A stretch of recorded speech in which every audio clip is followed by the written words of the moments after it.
నమస్కారం. వనవానికి స్వాగతం. ఈరోజు వార్తలలోని ముఖ్యాంశాలు. బీజేపీ నూతన రాష్ట్ర అధ్యక్షుడు పీవీఎన్ మాధవ్కు శుభాకాంక్షలు తెలిపిన MLA. Bharatiya Janata party BJP Andhra Pradesh నూతన అధ్యక్షులుగా మాజీ ఎమ్మెల్సీ శ్రీ పీవీఎన్ మాధవ్ బాధ్యతలు స్వీకరించారు.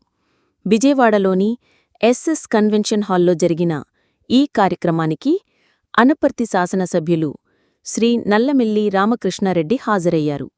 ఈ సందర్భంగా ఆయన నూతన అధ్యక్షుడు పీవీఎన్ మాధవ్కు పుష్పగుచ్చం అందించి శుభాకాంక్షలు తెలిపారు.